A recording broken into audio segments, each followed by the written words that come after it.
Hi friend, কেমন আছো?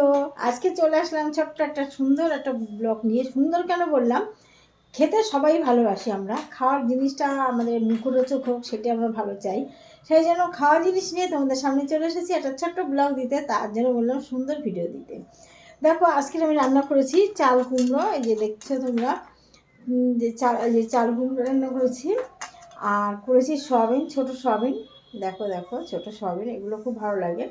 আর সেই সঙ্গে আমের চাটনি। এই দেখো আম।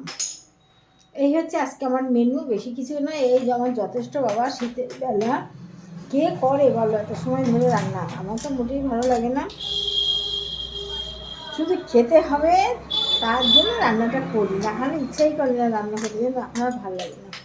দেখো আমি কতটা ভাত নিয়েছি, তোমরা দেখেছো? দেখো,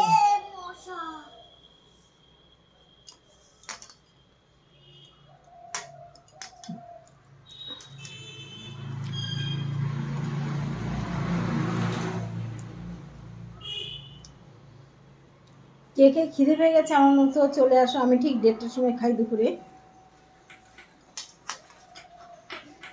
ঠিক 1:30টার সময় খেতে বসে গেছি।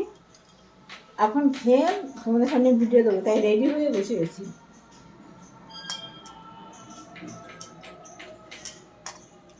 আমি তো বড় করে হা করতে পারি না, বড় হা হচ্ছে আমার, দেখবে কত বড় গাল আমার।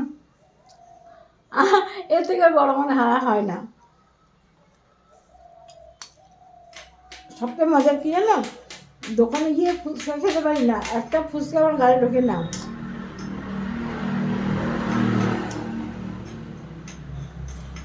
একটা ফুচকা আমার গালে ঢোকে না, যার জন্য ফুচকা খেতে লজ্জা করে। দোকানে গিয়ে আমি তুমি 2বার করে, একটা ফুচকা 2বার খাইনি।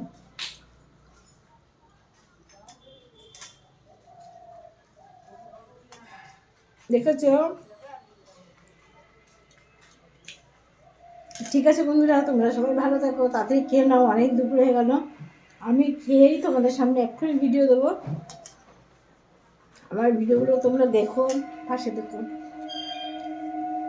দেখো। আর আমার খাওয়াটা দেখো, দেখে নাও। হ্যাঁ, একটু চাটনি হলে আমার আর কিছু লাগে না। খেতে বসি, একটু সঙ্গে চাটনি, তরকারির সাথে একটু চাটনি।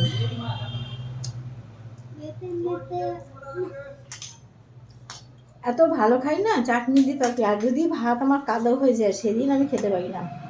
ভাত আমার শক্ত ঝরঝরে হতে হবে, দেখো সুন্দর এরকম ঝরঝরে হতে হবে, তবে আমার ভাত খাওয়া হয়। নাহলে ভাত যদি কাদো হয়ে যায়, সেই ভাত আমি খেতেই পারি না। এটা আমার খুবই খারাপ লাগে। ঠিক আছে, বড় করে ব্লগ তুমি দিই না, তোমরা জানো, ছোটো ছোটো করে সব ভিডিও দিই। কেটে যেও না, পুরো ভিডিওটা দেখো, ভালো থেকো, বাই। তাড়াতাড়ি সবাই খেয়ে নাও।